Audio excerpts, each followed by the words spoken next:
An atheist, a person who disbelieves or lacks belief in the existence of God or gods. Agnostic, a person who believes that nothing is known or can be known of the existence of nature, of God, or anything beyond material phenomena. A person who claims neither faith nor disbelief in God. And down here, what is the difference between atheist and agnostic? An atheist doesn't believe in a God or divine being. However, an agnostic neither believes nor disbelieves in a God or religious doctrines. Agnostic asserts that it's possible for human beings to know anything. Okay, it's impossible for human beings to know anything about how the universe was created and whether or not divine beings exist. Okay, we got that out the way.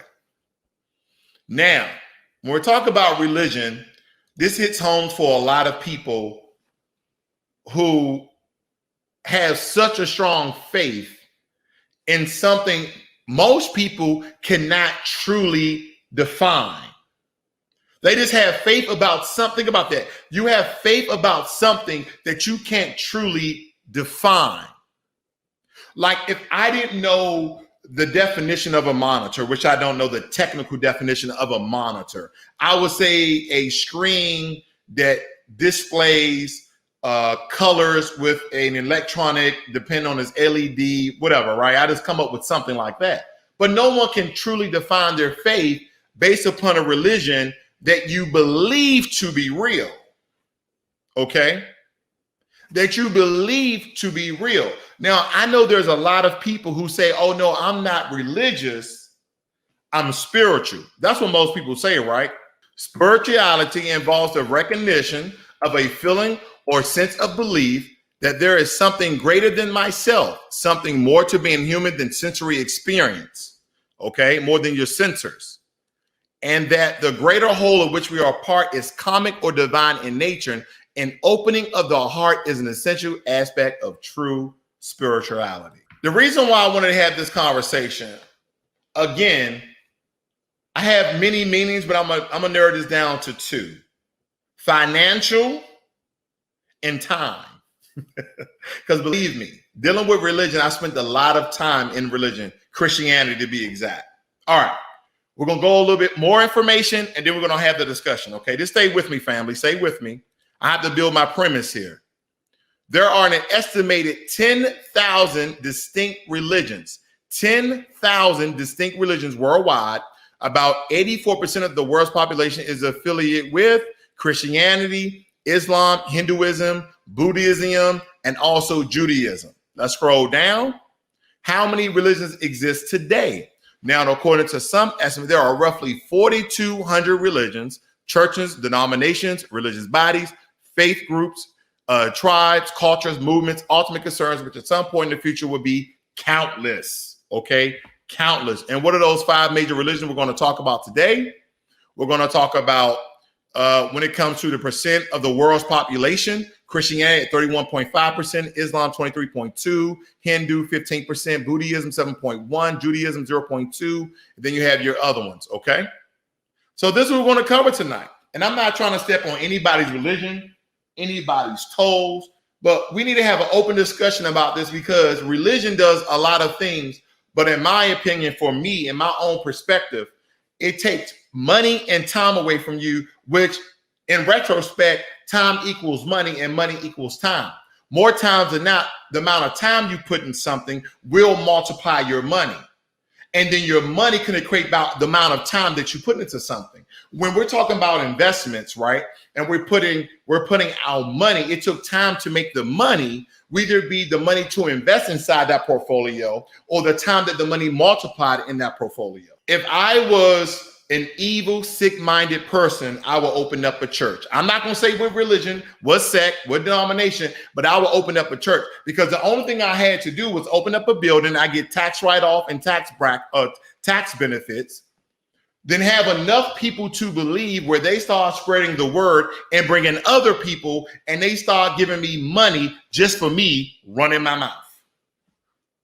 about someone or something or entity or deity that's higher than me. And that if you submit to this and pray to this and worship to this, then you will live a wonderful life. I see two sides of the spectrum. I see two sides of the spectrum.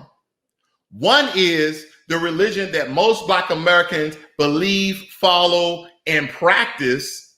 Either you consider yourself, oh, I'm spiritual, but you're still speaking on Christianity things, okay, and still reverberating Christianity statements and chapters and verses. Then this is applicable and applies to you. Think about that. If I started my own church.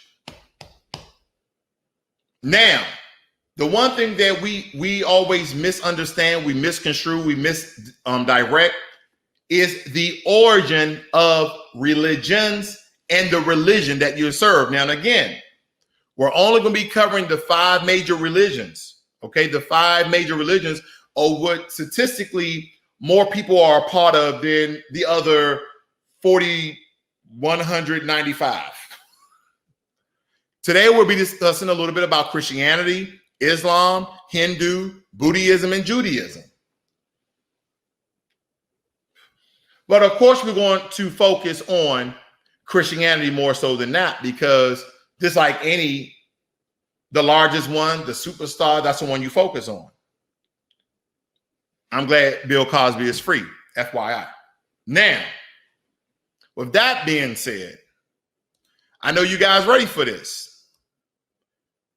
Christianity in Africa arrived in Egypt. Christianity in Africa arrived in Egypt in the middle of the 1st century, but by the end of the 2nd century, it had reached the region and around Carthage. 1st century is when Christianity reached Egypt, which in turn was Kemet, which in turn we might as well just call Africa.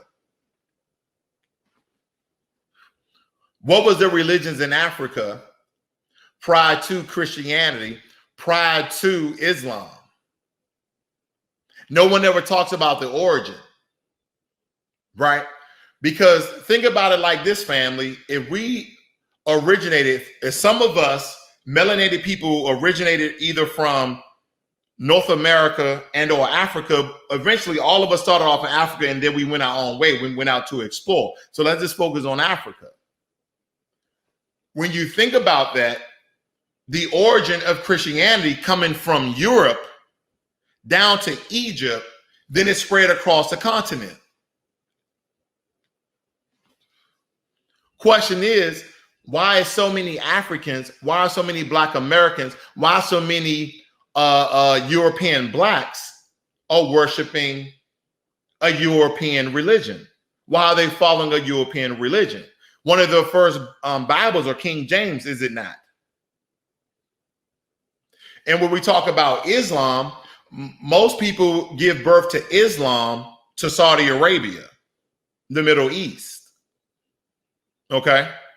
So when we think about these, none of these religions I just named, none of the 5 major religions I just named has no history before the 1st century in Africa. But in African history, what you'll learn is that Africans worship and serve many gods, many deities. Okay, so that's the one thing that we need to understand.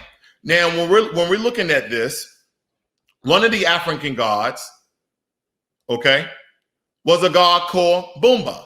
And it says that Bumba is an African creator god, specifically noted in the Democratic Republic of the Congo, who had an intense need for company. He was lonely. He also was lonely and unwell until he vomited and created the universe and everything in it. First came the sun, the moon, and the stars, and then the planets. Why don't we believe that? We don't believe about Bumba. We don't know about Bumba. I'm just using him as an example of one of many gods from Africa. The reason why we don't follow, we don't believe, is because you don't have access nor information to gods like that. But instead, you have been introduced to Christianity, Islam, Hindu, Buddhism, and Judaism. You have been introduced by birth by friend, by fam, or some random stranger who you just decided on a whim, I'm going to go to this religious establishment, a church, a mosque, okay, some form of body to worship. Did you know that a lot of people join religions because they're lonely? Did you know that a lot of people join religions because they don't have a direction in life? They don't know where they want to be. They don't know where they want to go. They don't have a strong foundation. Did you know that? Think about that. And or a lot of people turn to religions in their worst times, in their worst days. Okay, they're recovering drug addicts. They're recovering gangsters and killers. So they pick a religion. They say, I need structure. I need foundation. I need all of these things. Okay?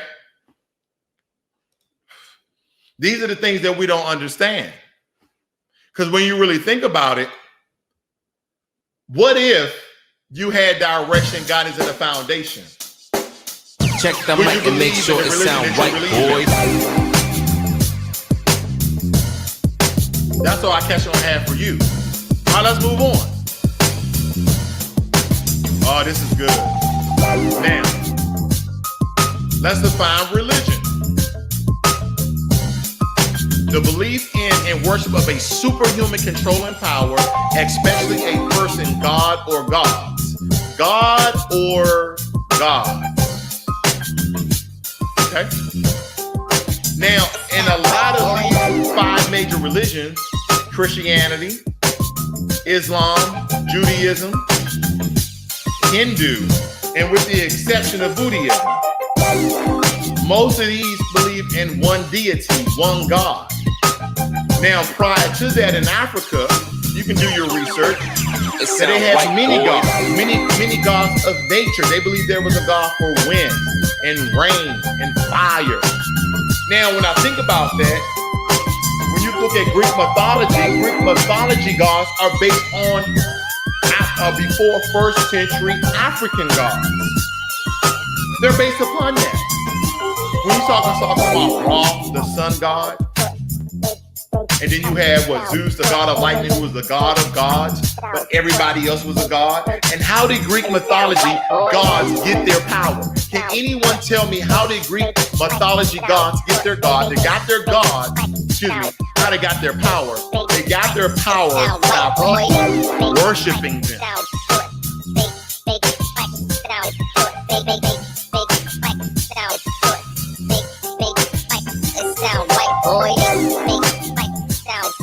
And the Christian God says, I'm a jealous God.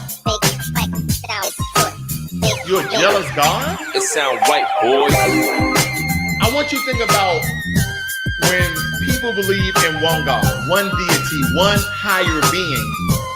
We automatically believe that that God is all-knowing, all-powerful, and omnipotent. Those 3, all-knowing, all-powerful, and omnipotent. Right? They can do anything. So if you can do anything, why are you jealous?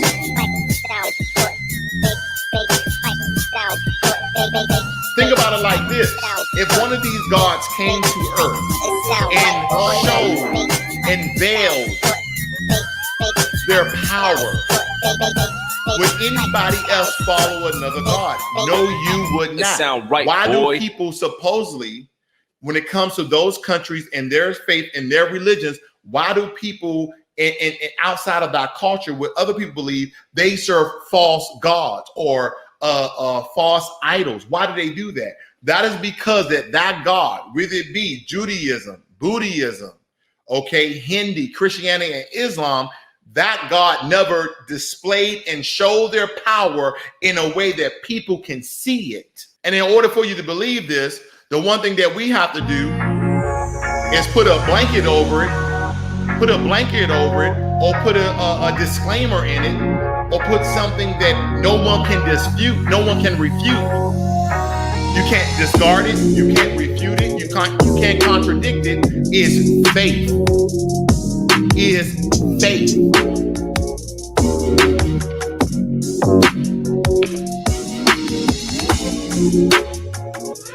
This is where we go wrong. Everything in your life you need to see, feel, touch, hear, smell, using your sensories.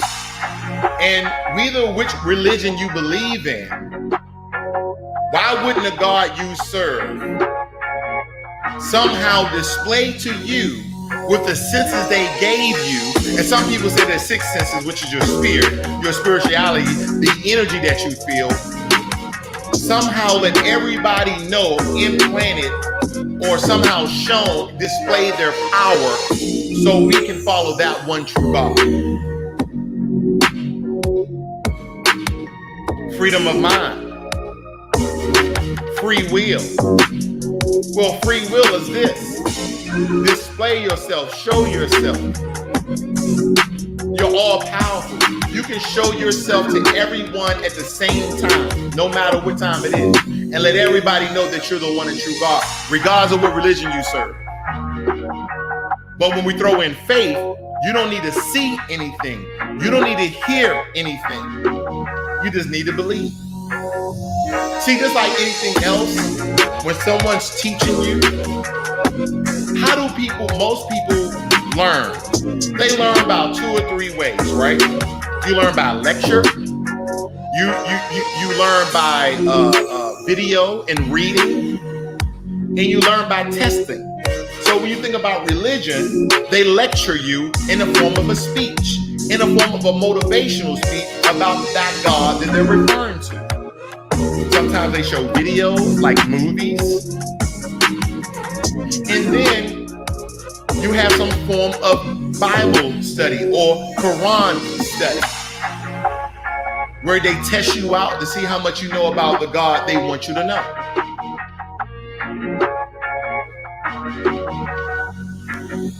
Now, I'm going to quickly read through this so we understand where all these religions and their origins derive from. That's very important, is it not?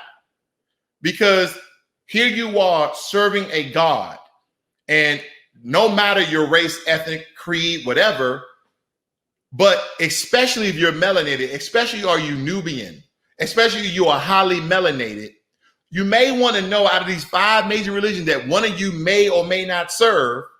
Especially in our community, we know that Christianity is the number 1, but Christianity is the number 1 religion around the world when it comes to percentages. Again, I showed you that 31.5% in the world are Christians, while 23.2% are Muslim, or they're under the fall of Islam. So, with that being said, let's look at a little bit about each religion. Okay, we're going to learn something here tonight, family. I think it's very important that we learn. Because here's the thing, you are spending time and money and time, and you may not either be following your true religion, your true God within your spirit, or you may just figure out that, hey, I don't know if any of this is real. See, people used to ask me, especially when I stopped going to church, they said, are you atheist now? I said, no. They say, are you agnostic? I say, really, I don't relate to any of those. What I know that there is a God, there is gods, there is energy, there is power, there is something greater than me.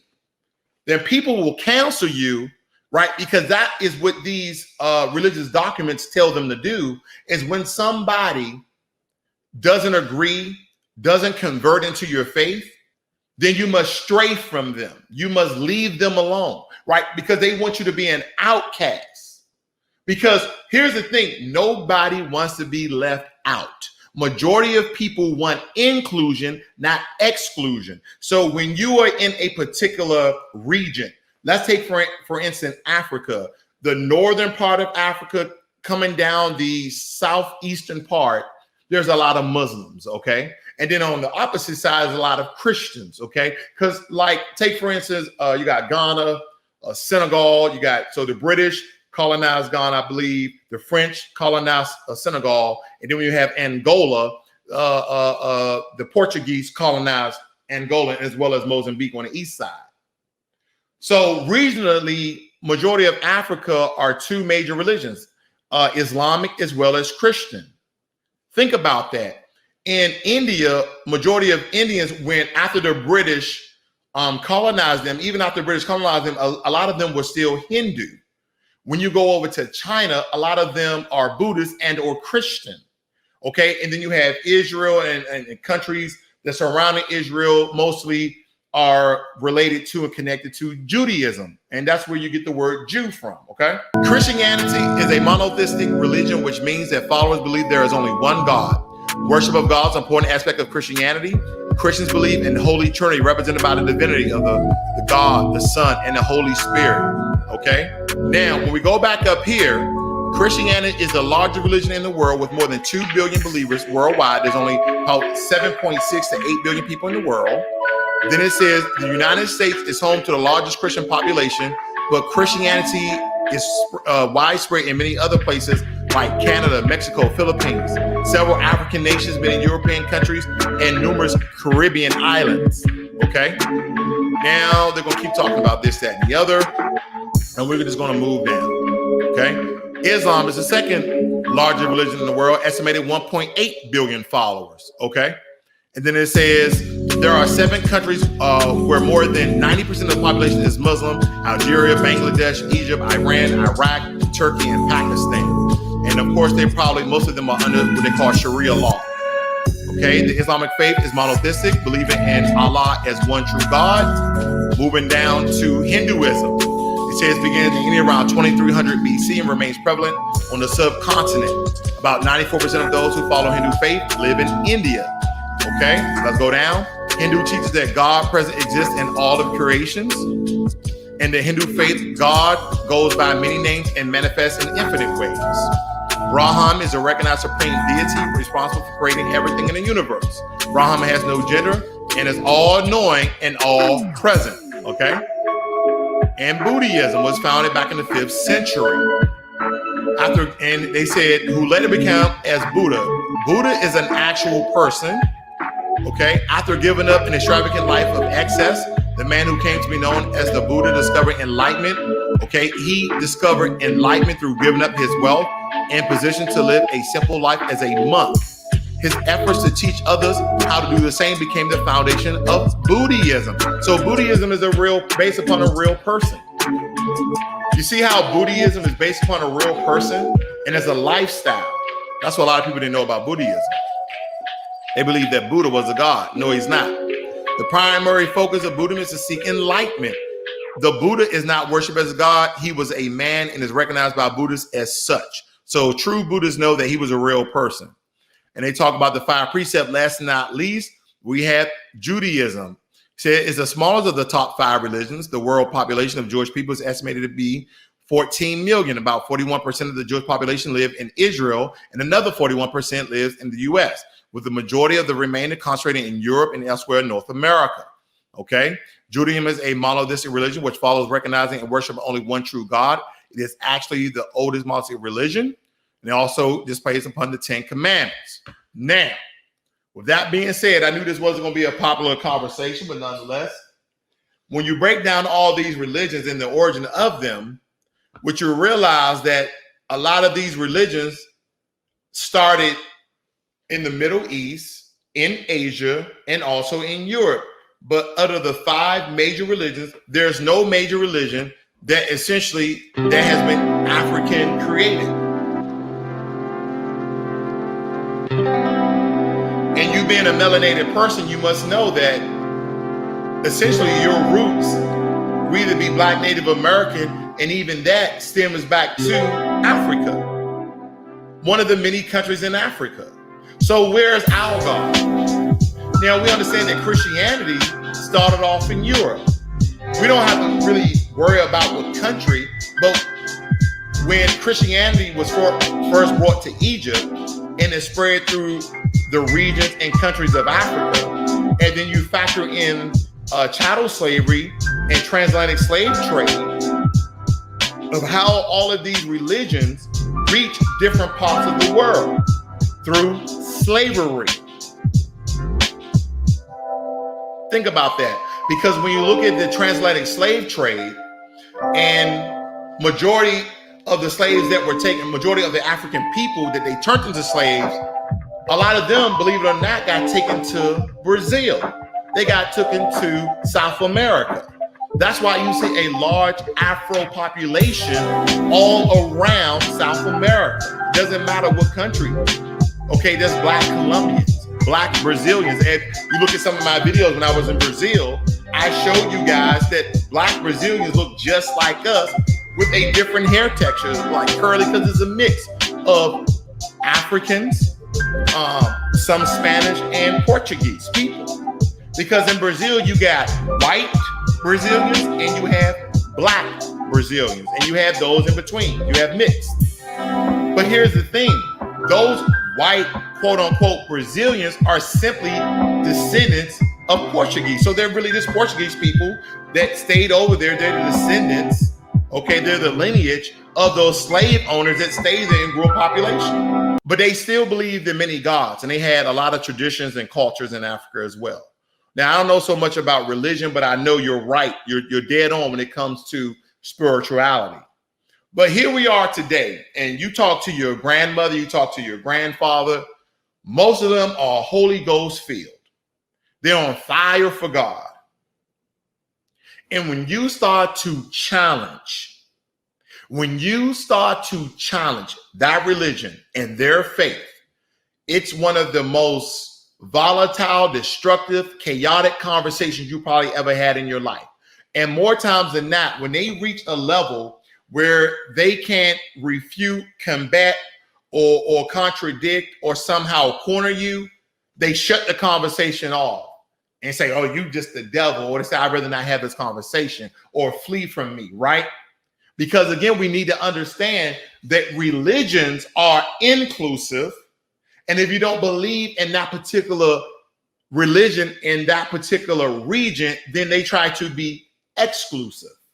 See, back in the day of the Gentiles, or back in the day of the non-believers, back in the day of the infidels, they used to burn and kill people who did not believe. They used to kill you because you're like, I don't believe in none of it. They used to kill you.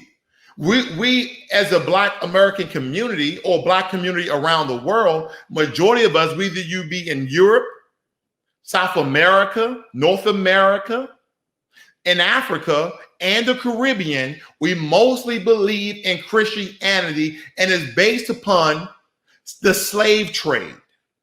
It's based upon the slave trade. See, Christianity didn't reach Africa until the 1st century. Prior to that, we worship a lot of spirits and a lot of deities and a lot of gods. But when those white explorers, when those white supremacists, when those white extremists, and some of them came in the form of missionaries, somehow convinced us that the God we serve were fake, was false, was jungle God, was not real, and that we should take on this new structured and standardized way of believing in one true God and one religion. And with that being said, we're going to build structures as houses of worship so you can come and get fed the word of that God, whether it be a church of God, a mosque, etc. You come there and you get fed the knowledge of God, and make sure you leave a deposit. And if you don't have money, we need you to clean the church. We need you to till the land. We need you to pull the weeds. We need you to open and close. We need your time and or your money. See, back in Europe, the Pope, before the Catholic Church somewhat separated from the Protestants, they had a lot of power. The king had to go to the Pope for his blessings. And more so, he had to go to the Pope to see if he was going to go to war or not and get the blessing from the Pope. But the Pope, if you read about all these different popes, they had special interests either for Spain, Portugal, France, and England to go to war or not with each other. See, if you notice, I didn't name countries like Scotland or Wales or Ireland, because a lot of them, they follow religion of being Vikings. See, Vikings are not a people. Vikings are an action. They're a verb. Let's go Viking. That's Let's go Vikings. And they was considered Vikings. The Danish.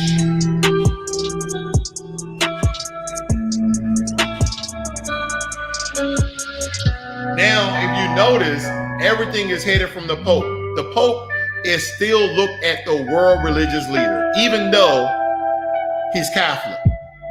But even the American presidents, who are most likely Christians of one of the denominations, still go to the Pope. They still talk to the Pope. And he's a different sect. He's a different denomination.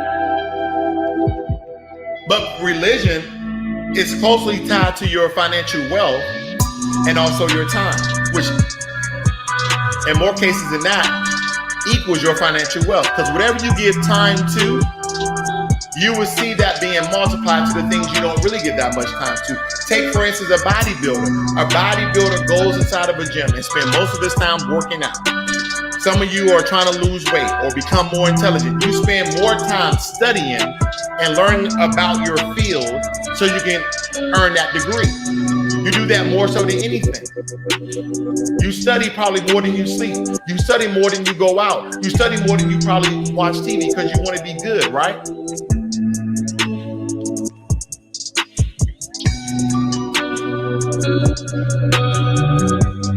This is about the dominant society and most likely the Western world, because they figured out a way after they made really minuscule battles, but they were very influential. Because the history of the Europeans is about conquering. It's not about partnerships. It's not about partnerships. It's about conquering. They have a history of conquering people. See, medieval times, exactly what that was. During those medieval times, all of Europe was at war with each other. And they used to partner with another neighboring country only to go war with another neighboring country. And once they conquered that neighboring country, they used to go back and conquer the neighboring country that was friends of them when they went to battle. This is all about power and money. See, you can't be powerful if you don't have money in the Western world.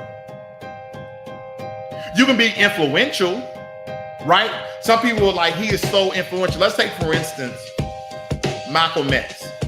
Malcolm X was never considered rich. Let's consider Martin Luther King. They were never considered rich, but they were very, very influential, which turned into them being very powerful.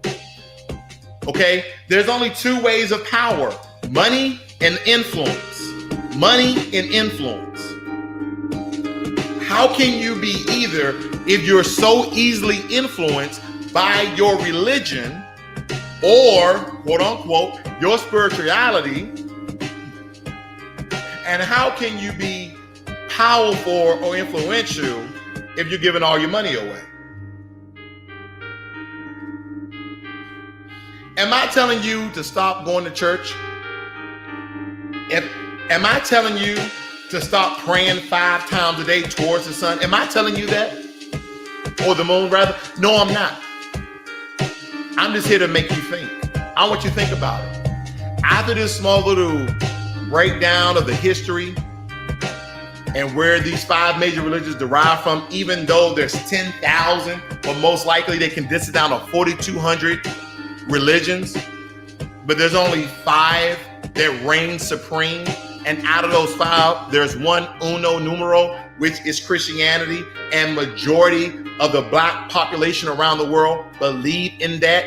And we never, ever define the origin. We never, ever define why do we spend time, why do we spend money going to these churches, worshiping these churches, being part of these churches, spending most of our time at these churches. Churches, regardless of what religion, they're ran like Fortune 500 business, and they have the benefit of their governments. They take all of their profits and they still file taxes and get tax returns. I want you to really think about that. I really want you to think about that. Now, let's see here.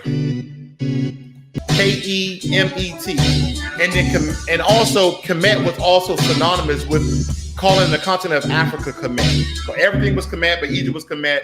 Long story, but nonetheless, Egypt was considered the capital, essentially, of Africa, because Egypt was very powerful. Okay, and when they got conquered, when those Middle Easterners and Europeans came through, they started to spread like wildfire the word of their Christian God. And they started to erase other religions that were present in Africa at the time.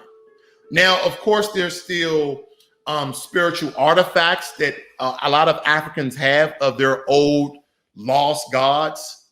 But a lot of them that are, these are the gods of the old. You hear them say certain terminology like, well, who is the new God? Well, Jesus, Jehovah, whoever you want, Jehovah Jireh, my provider, whoever you were talking about, gods go, right? When we look at this, family, I just want you guys to think about the origin of all these religions. Because we have Black Buddhists, okay? When we're thinking about all these religions, whether it be Christianity, Islam, Buddhism, Judaism, and Hindi, Buddhism is the one religion out of the 5 major ones that say, hey, listen, Buddha is an actual person who set out on a path of righteousness and enlightenment. He gave away all his wealth. Buddha was a very rich man. And all Buddhists would tell you this, but he gave up all of that to live a level of enlightenment through meditation and living with the most minuscule things of life. And even real Buddhists know that Buddha was not a god. The only thing Buddha left was the Buddha teachings. But Buddha walked the earth, and all Buddhists, true Buddhists would tell you that. And that they're seeking a level of enlightenment, of peace and tranquility, where Christianity and Islam talk about one true God, and you have to pray constantly and read the word.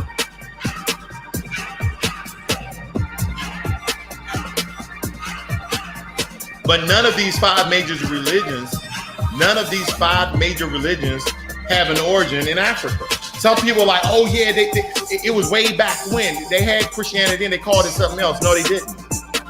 And if you know anything about Catholicism and being a Catholic, they modeled their religion based upon Egyptology. Look that up. They based their structure, their priests, their bishops, and all of these other, what they call those guys? I forgot what they call them. Cardinals, based upon Egyptology. And so someone say, oh, Christianity is a rebirth, is a remake of a religion that stemmed from Africa. No, it isn't. Now, some people will argue that these books is on a higher level of manipulation, coercion, for you to be submissive to something you can't see, feel, or hear. But what I will do is I will build a foundation. I will build a structure and a base. So when good things occur in your life, when great things occur in your life, is by the God that you serve, that you was born into, that you repeatedly prayed and worshiped and read about. Whether the 5 major religions you believe in. Because you need repetition to first comprehend, understand, and then regurgitate that information back. Because another way that Christianity circled the world other than slavery was through being I forgot how to pronounce the word, man. Being an evangelical, okay? Being an evangelical, going out. And a lot of them became missionaries. But see, my thing is, if Christianity derived in Europe, why are you going to Africa and tell them the God they should serve? And this is the one true God. And through by force, through by choice, because sometimes when you see other people go through force, all right, when you see other people get tortured, you choose to do what your owners, your slave owners, tell you to do. Like if I see someone get whipped, hung, dismembered, then I'm more likely to choose. You don't have to force me. No, no, no, no. I believe now. So a lot of us don't understand the origin of a lot of these religions. We'd be those top four with the exclusion of Buddhism. Why would I damn you to condemnation? Why would I tell you if you don't believe in this, then you'll go to hell? Well, what is hell? Oh, it's an evil place where demons will torment you and torture you for all eternity. Whoa, wait a minute. Do you believe that you have a spirit, a life, or an energy within you? Yeah, I'm a living, breathing creature. I believe I have energy. Then that energy, once your physical body dies, if you don't believe in this one true God, you're going to go to the 6 levels of hell. If you ever read Dante's Inferno, you're going to go to one of the 6 or 7 layers of hell, whatever religion, with the exception of Buddhism. Ponder on that for a minute. I want you to really ponder on that. As a matter of fact, pontificate on that. Because when you really think about how deep is that, and then once you spread that virus, I mean, your religion, it spreads like a disease. Because through torture and force, you set the groundwork and you spread that across the entire world where your religion reigns supreme, where the majority of people on earth are non-white. 90% of the people on earth are non-white. Other people have some form of melanin.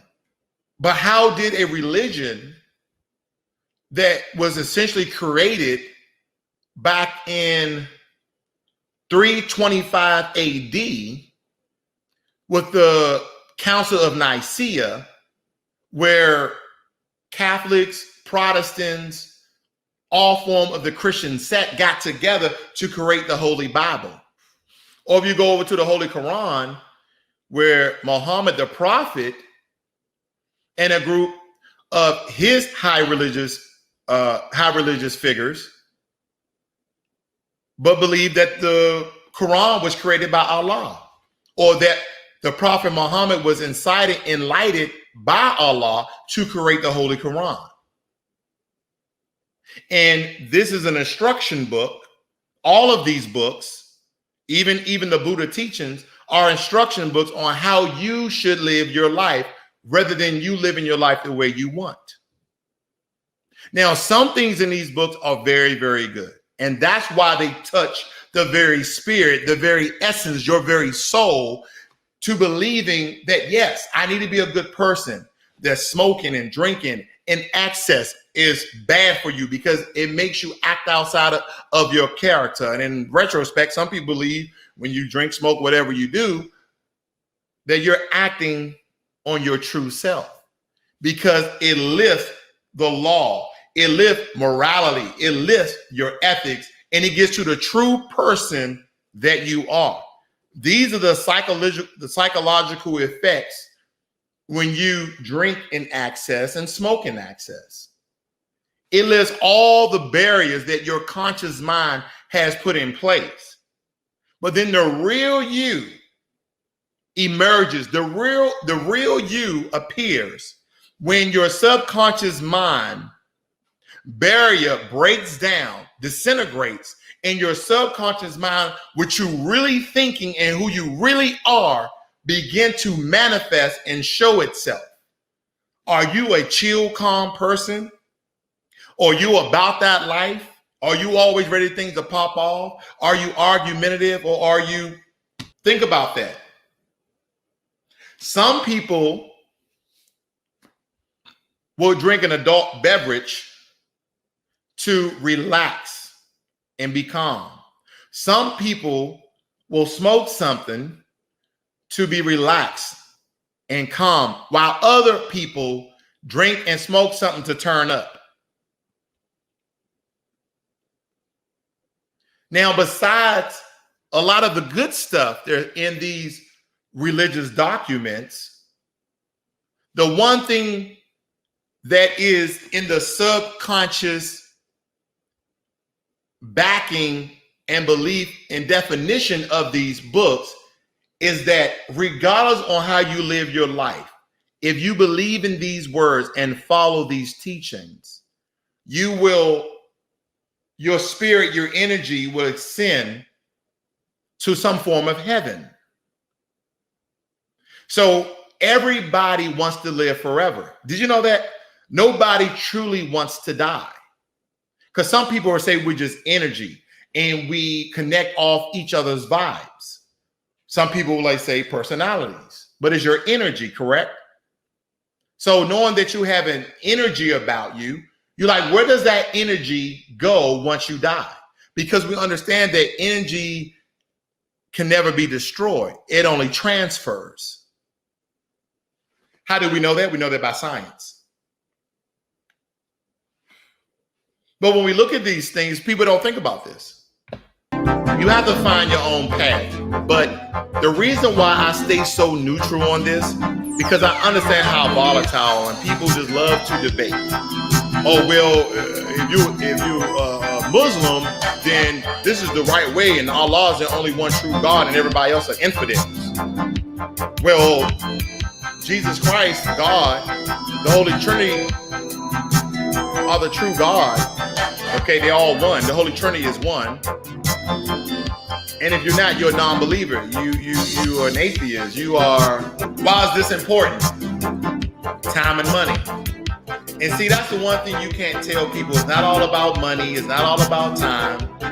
Well, if that's the case, these same people contradict themselves.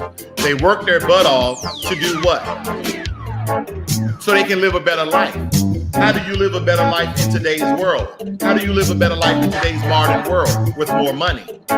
You can afford a better car. You can have a nicer house. You can have nicer things. You can travel. You can buy anything that you want within your income level. When the last time you heard someone between the ages of 20 and 60, and they tell you, oh, you know, I really don't want to make any more money. I just want to go to church, praise God, make my $30,000, pay my bills, and that's it. You may hear a couple of people say that, but everybody's always trying to make more money, somehow, some way. They're always trying to figure out how to get more money, earn more money, make more money, obtain more money. So it's not all about money than what it is. And when you think about these religions, even monks, they give up their worldly possessions to become monks. And then the monks can build what? Monasteries, places of worship and meditation, so they can enlighten themselves for the rest of their days. Think about that.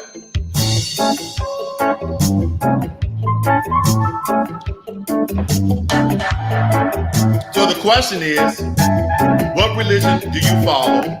And if you consider yourself a spiritual person, what is your spirituality based upon?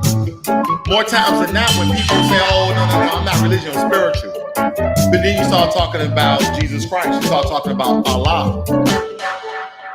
You start talking about God. Then what occurs? The conversation truly changes, because when you say spirituality, do you believe in God? I believe in God. I believe in power. I believe in gods. Do I say gods is a matter of more than one? I simply do not know. See, this is the thing about speaking truth to religious power, is that we truly don't know. It don't matter what books you read. It don't matter what research you did.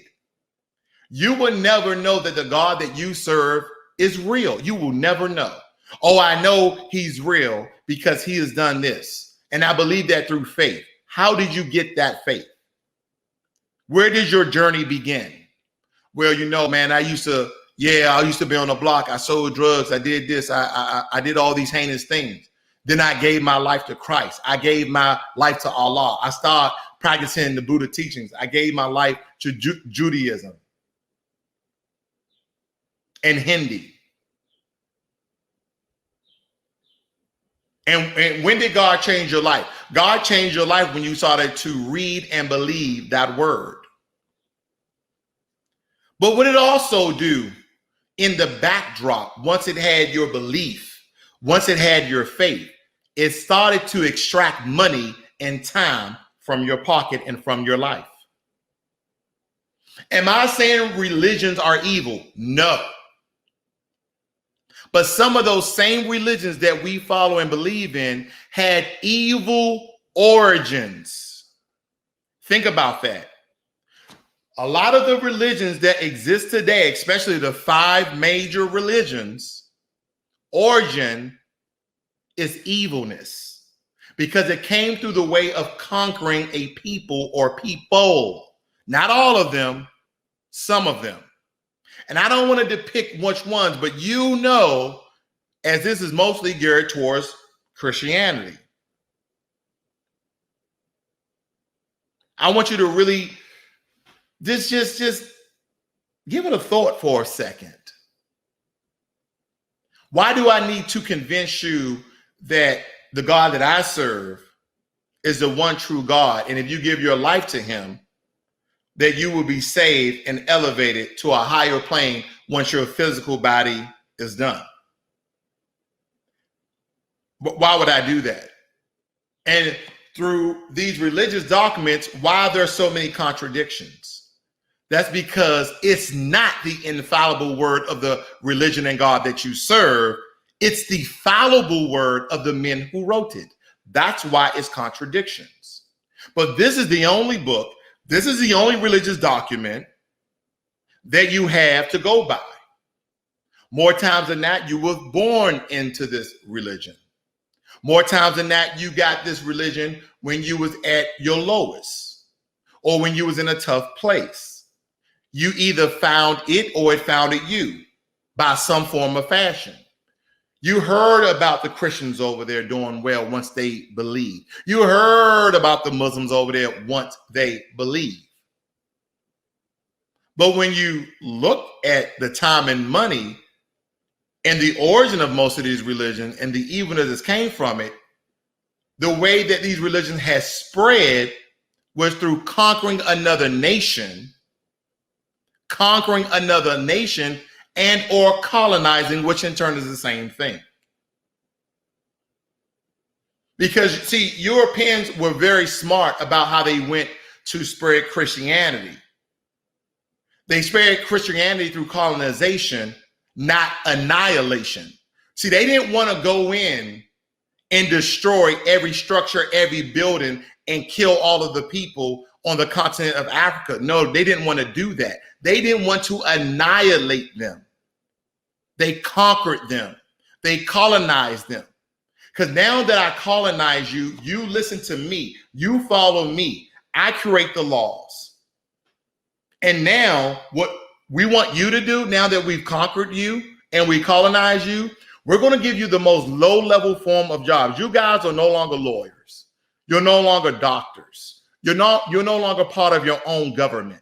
But what we will do, we want you to mine diamonds and gold, jewels and rubies, sapphires and gems.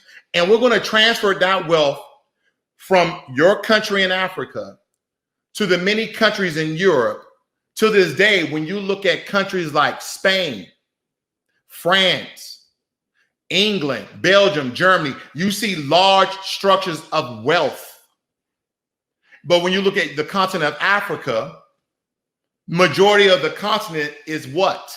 Is either desert, forest, or shambles of cities. Now, there's some good cities, don't get me wrong. Kenya has a great city in Nairobi. Ghana has a great city in Accra. Even Nigeria, they have these great large cities. But majority of these countries, the rest of their states, the rest of their regions are in shambles. And people live in shacks. That's because the continent's wealth has been transferred back to their homeland. See, people never break this down to where in the end of things, it all derives in one. Money, stinking, beautiful, evil, great goodness of money. See, money is neither good or evil. It's how you use it, right? People will say that guns are bad. Well, guns are already created. If someone are killing people and you use your gun to kill that person who are killing people, you using that gun was either good or bad. You get what I'm trying to say, right? So when you really break this thing down and you really put the things that I compartmentalize and as I deconstruct this and you place them back together in this perfect puzzle, you will understand that the religion you serve, one, derived from evil, two, from conquering and colonizing, three, all in the journey of obtaining wealth, land, and money. Because land is wealth. Why do you think there's many of Europeans that go to Africa? Why do you think there's many Asian people that go to Africa and try to steal, trick, and buy out the land? Because of the many resources that land has. Or even if your land doesn't have resources under the soil, you can still build structures on that land and still make it valuable. You can make vacations. You can make rental homes. Doesn't matter. But this is what we're not understanding about religion. See, the religious talk, it's either one or two ways when I do these talks. One, I get a lot of people viewing it. Two, I have very few viewers. And I understand when you start to really deconstruct religion, if people listen to me, they will be like, first, they will want to know what religion I am, if any. Then two, if I don't subscribe to what they subscribe to, they turn the video off. But some people may find this intriguing enough if they listen to it and really break down what I've already broken down. They probably would say, well, you know what? That's a really good point. And once someone puts a thought in your head, doesn't that thought linger on? Then you're like, well, I believe, well, when if you can't really refute what I'm saying. See, what people do is they go back to their books, because we need a reference. We need a reference, right? We need to prove somebody wrong through research, through reading, through evidence, through statistics, through data, right? Through some form of experiment, proving a theory. But when you extrapolate that, people don't know where to go. They're lost. So listen to me. We'll have people who are brainwashed, people who have been tricked, people who have been manipulated, start to think and be like, wow. Because here's the thing. If religion take away your thinking, and that's the only thing that you're thinking, you're already fooled. You're already fooled. Ladies and gentlemen,